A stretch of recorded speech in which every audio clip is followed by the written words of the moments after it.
이 검기가 이렇게 그 아주 그 악에 대한 그 아주 그 원시적이고 그 근원적인 그 역할을 담당한다. 그 악과 연관되어 있다라고 하는 것을 우리가 이제 볼 수 있어요. 그래서 우리가 험의 차원에서 우리가 어떤 그 잘못이라고 하는 것은 인격 주체의 의도와 관련된 것은 없고 세상 사건과 그 관련된 것이 아주 많은데 이 우주적이고 그 생물학적인 영역에서의 그 불행이라고 하는 것이 그 어떤 그 윤리 영역에서의 악을 행하는 것하고 구분되지 않는, 그래서 우주적이고 생물학적 영역에서의 어떤 불행이 결국은 그 윤리 영역에서 악을 행하는 것하고 이렇게 섞여 있는 그것을 우리가 볼 수 있거든요. 그래서 악에 대해서 가장 그 원시적이고 근원적이고 그 존재론적인 그 상황을 드러내는 상징입니다. 험이나 때나 오염이라고 하는 것이. 예.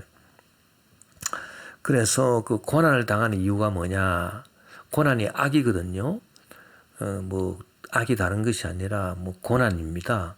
저주나 질병, 죽음 같은 그런 그 고난이 악인데, 이런 그 고난을 당하게 되는 이유는 그 네가 윤리적으로 도덕적으로 그 잘못을 범했기 때문이 아니라 그 검기를 어긴 탓이에요.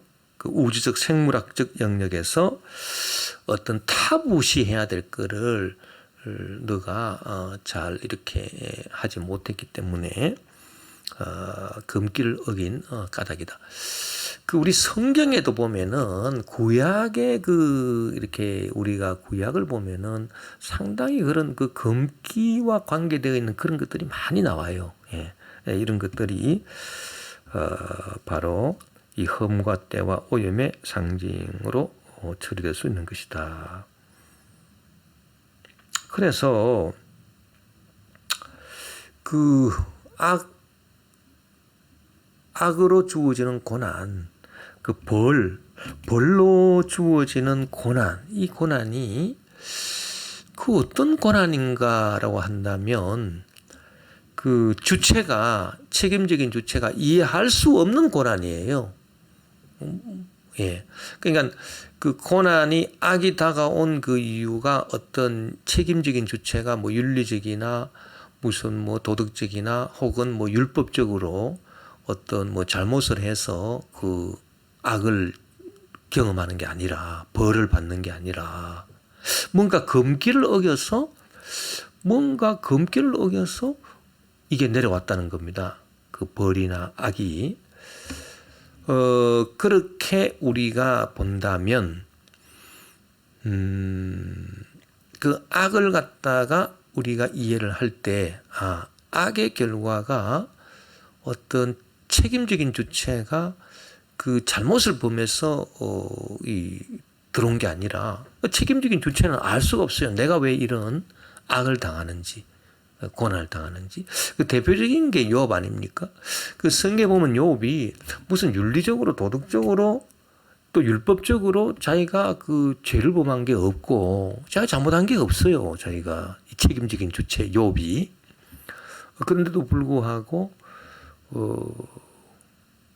아주 심각한 그 벌을 받고 무슨 악이 주어진 거 아닙니까? 그 고난의 악이 주어졌습니다. 그럴 때 이 고난은 주체가 이해할 수 없는 고난이에요. 예. 그 욥의 고난과 같은 것이죠. 그러면 도대체 이런 고난은 어떻게 해석해야 되느냐? 벌이라고 하는 것이 검기를 어겼을 때 당할 이 복수로 주어진 것 아니냐, 이렇게 보는 겁니다. 예, 그래서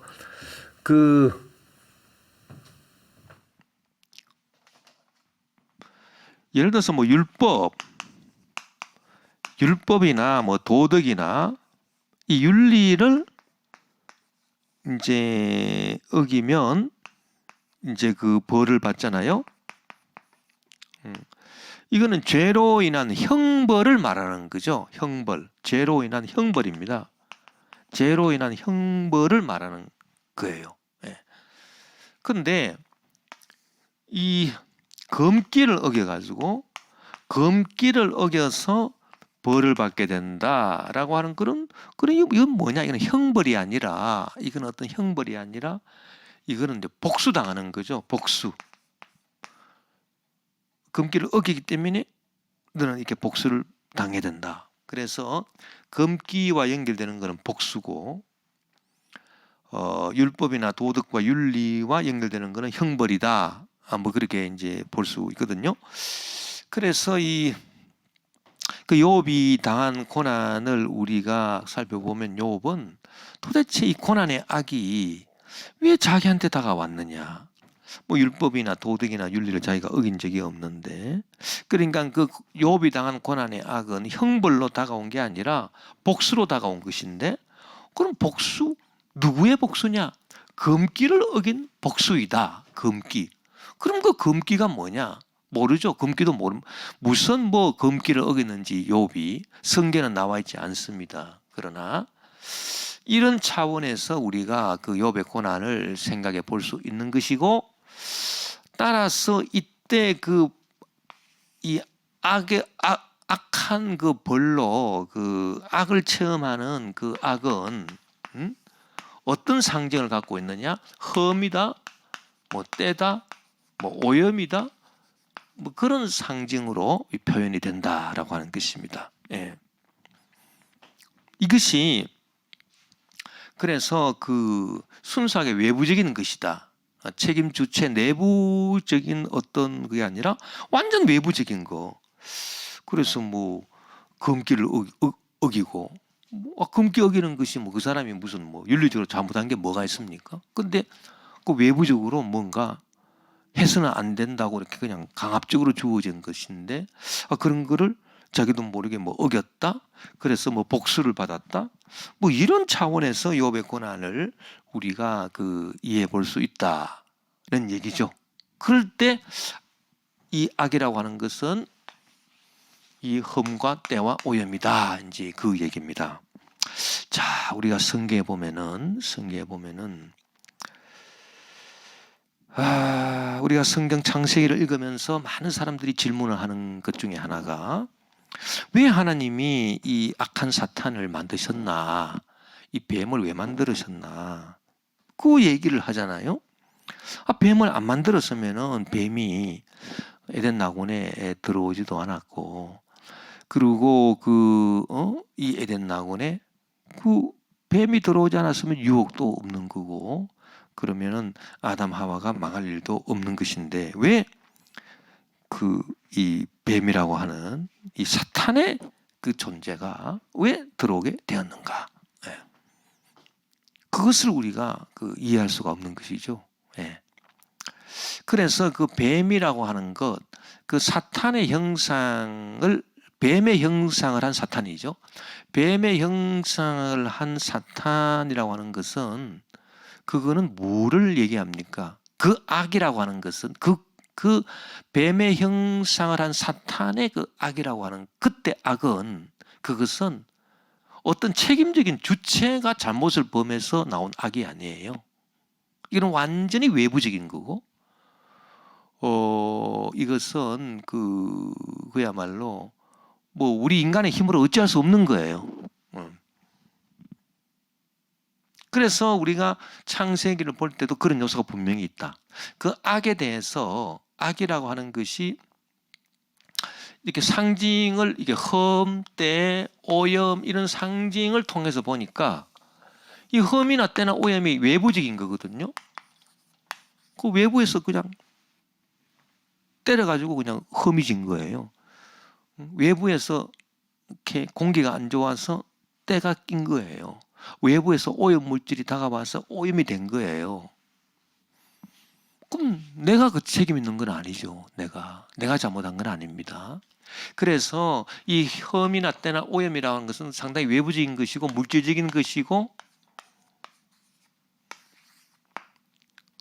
그리고 내 주체가 이해할 수 없는 악이에요. 이러한 악에 의해서 이 주체는 이렇게 얻어맞습니다. 충격을 받습니다.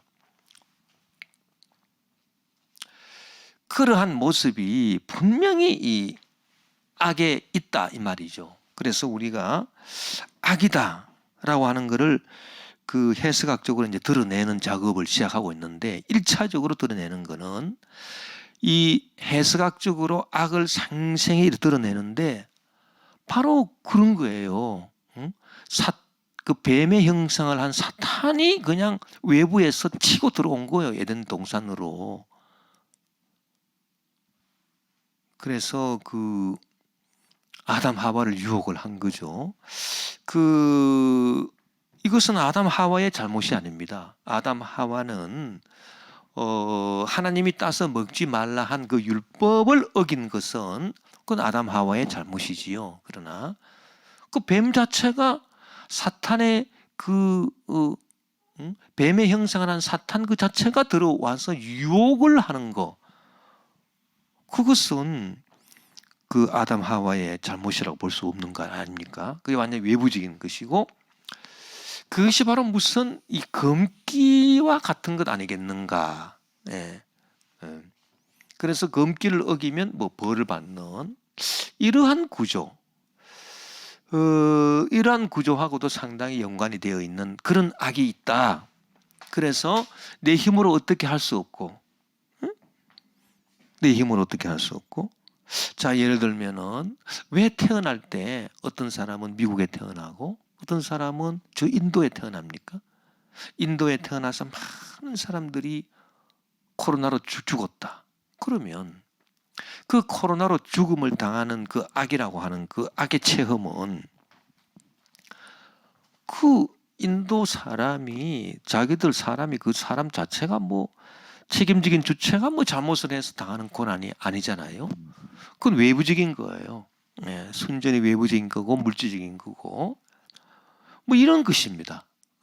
악의 모습 가운데 이런 모습이 있다는 거예요. 예, 이런 모습이 아주 또 근원적인 그 악의 모습이다라고 하는 거고, 그래서 이 외부적인 것이기 때문에 이 리케르가 그 악의 상징학에서 이 외부적인 거를 어떻게 얘기를 하냐면 실제하는 것, 실제적인 것, 이 실제적인 것 이렇게 말하고 있습니다. 그 내 뭐 사람 마음 속에 있는 게 아니라 외부적인 게 진짜, 그러니까 실제 진짜 있다는 뭐 진짜 이 실제로 그 참으로 있는 뭐 외부적인 거, 그런 것에 의해서 악을 체험할 수밖에 없거든요. 그런 요소들이 분명히 있어요. 성경에서부터. 그래서 그 악의 상징학에서 첫째로 이 흠과 때와 오염의 상징은 바로 이와 같은 바깥 외부적인 실제하는 그러한 악, 그것을 드러내는 겁니다. 자, 우리가 보면 예를 들어 뭐 운명이다, 뭐 운명, 운명적으로 이 사람은 참 인도에서 태어나가지고 그렇게 그 악을 체험하는 거예요. 불쌍하게도 뭐 그런 거, 이런 것들이 그러면 뭐냐, 어떤 금기 이런 거하고 같은 맥락에서 진행된다는 겁니다. 금기라고 하는 것도 금기를 어겼기 때문에 뭐 복수당하는 식이다.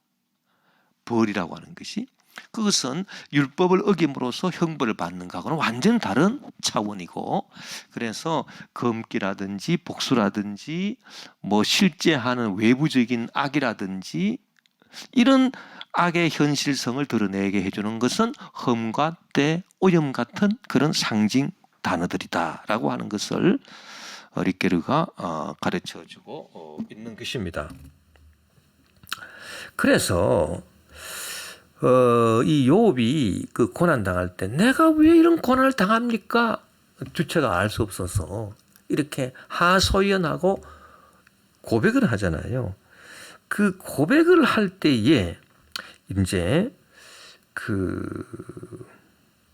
이 원시적인 두려움, 벌에 대한 원시적인 두려움이 어떤 그 윤리성을 띠는 두 번째 단계, 즉 죄의 단계로 넘어간다라고 볼 수 있는 겁니다. 예. 그래서 그 욥이 나는 잘못한 것도 없는데 왜 내가 이런 고난을 당합니까? 내가 무슨 죄를 지었길래? 이제 그 사람이 이제 그렇게 알 수 없는 고난을 당하면 내가 전생에 무슨 죄를 지었길래 뭐 그렇게 말할 수도 있는 거고, 내가 무슨 죄를 지었길래 내가 이렇게 고난을 당합니까? 내가 알 수 없는 고난을 당합니까? 예. 우리 일상생활에도 그런 거 얼마나 많습니까? 예. 이 사람은 참 착한 사람인데 그야말로 참 알 수 없는 고난을 당하거든요. 뭐 교회 뭐 새벽기도 뭐 기도하러 오다가 교통사고 나서 뭐 돌아가셨다든지 그럴 때 도대체 무슨 죄를 지었길래 이런 고난을 당합니까? 예, 뭐 그런 겁니다. 예. 그래서 그 리케르가 그 악을 이렇게 해석학적으로 드러내면서 이 외부적인 그 악, 그러니까 험때 오염이라고 하는 상징을 통해서 외부에서 치고 들어오는 그러한 그 악, 이것이 어떻게 이제 우리 주체로 들어오고 주체 안에 내부 의식으로 들어오느냐, 그거를 이제 또 봐요. 그렇게 보는데 그 보는 그 과정을 통해서 무엇이 나오냐면 반드시 나오는 것이 언어의 고백이에요. 고백.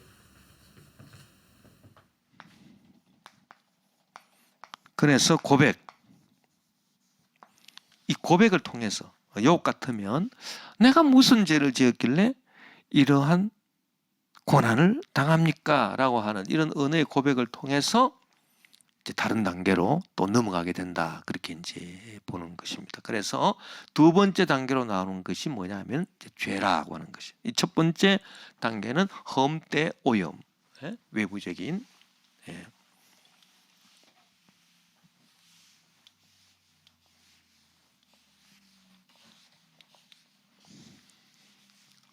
그래서 두 번째 단계로 나오는 것이 이제 이 죄인데요. 죄. 르 빼쉐.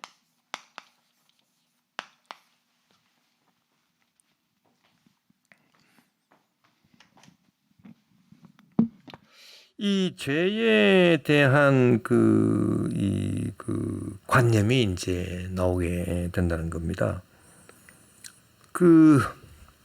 내가 무슨 죄를 지었길래 이런 고난을 당합니까? 이러면서 이제 그 죄에 대한 그 관념이 나오게 되는데, 죄의 관념이 생기는 범주는 하나님 앞이라고 하는 범주예요. 하나님 앞. 그래서 하나님으로부터 받은 계명을 어기는 것이 죄다. 이제 이렇게. 그래서 그 죄로 말미암아 많은 악이 또 발생하게 되는 것을 말해주고 있습니다. 그래서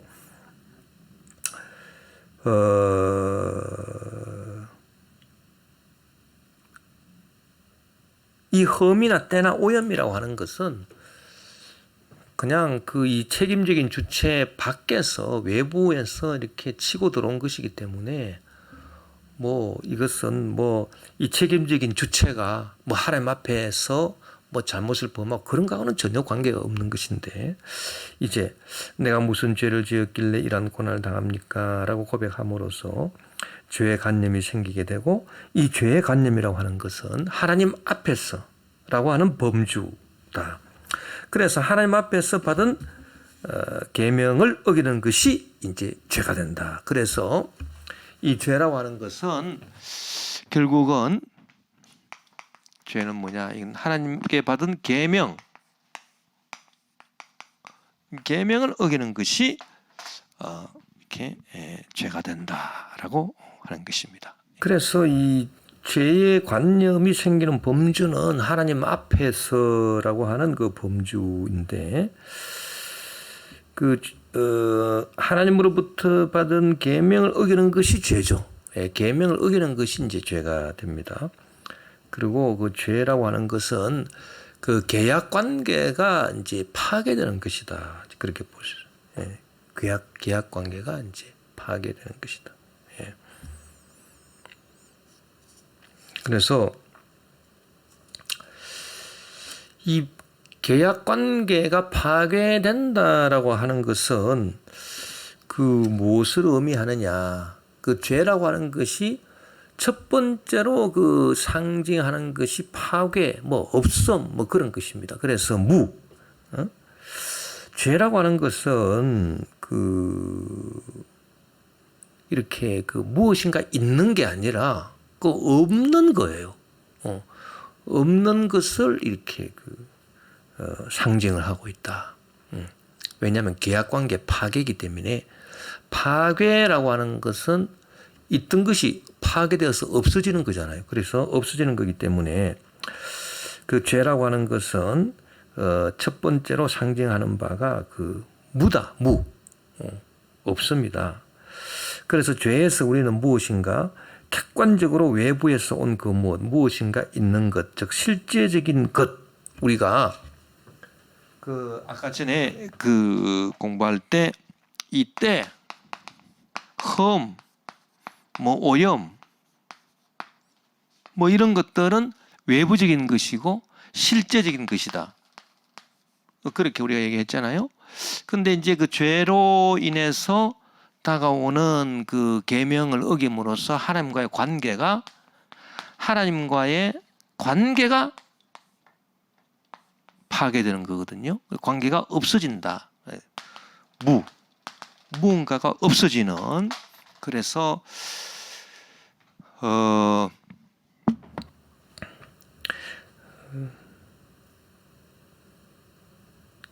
있는 것에서 실제적인 것에서 무엇인가 없는 것으로 변화되는 그 상징이 이제 가리키는 게 이제 변화되는 것을 이제 볼 수가 있습니다. 그래서 이 죄의 단계에서의 악이라고 하는 것은 뭐가 없는 거예요. 자, 목표가 없습니다. 예를 들어서 우리가 죄를 말하는 헬라 원어가 하말티아는 빗나가 버렸습니다. 빗나갔다는 거죠. 빗나갔다라고 하는 것은 목표가 없어졌다. 빗나갔다. 벗어나 떨어지게 되었다. 방황이다. 이런 것들이 결국은 전부 다 어디서 나오냐면은 뭔가 없어지는 것에서 나오는 거죠. 예. 무의 상징에서 나오게 된다. 그래서 시편 114편 4절에 보면 버림받은 인간의 모습은 바람과 같고 그의 날은 지나가는 그림자와 같다. 이런 말. 그리고 해 아래 새 것이 없다. 또 무슨 모든 것이 헛되니 다 헛되다.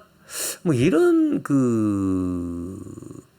것들은 그것도 악이죠. 헛되고 없다. 빗나갔다, 방황한다, 전부 다 악입니다. 악인데, 우리가 처음에 살펴본 악하고는 완전히 이렇게 성격이 다르죠. 처음에 살펴본 악은 뭔가 외부적인 것으로서 있는 거예요. 우리가 없앨 수 없는 거예요. 외부에서 온 사탄, 뱀의 형상을 한 사탄을 우리가 없앨 수가 없듯이, 우리가 없앨 수 없잖아요. 없앨 수 없듯이, 없어지지 않는 거예요. 흠과 때와 오염이라고 하는 상징에서 파악된 악이라고 하는 거는 우리 힘으로 절대 없앨 수 없는 거예요. 절대 없앨 수가 없어요. 우리 힘으로. 뭐가 있는 거예요. 실제하는 거예요. 이제 그러한 악이었는데, 그러한 악의 현실성이었는데, 이제 죄를 우리가 이제 분석함으로써 해석학적으로 나타나는 상징들을 보면은 그림자다, 바람을 잡으려는 것과 같다, 방황한다, 하말티아 빗나갔다, 목표가 없어졌다, 무슨 다 이것은 어떤 없음의 상징과 연관이 된다. 없음의 상징이 왜 나왔느냐? 계약을 하나님과의 계약 계명을 하나님이 나한테 주신 계명을 어긴 것이 죄거든요. 그래서 계명을 어겼다라고 하는 건 하나님과의 관계가 파괴되는 것이고 그래서 관계가 결여됐다 없어졌다 이제 그 얘기입니다. 거기서 다 나온 상징입니다.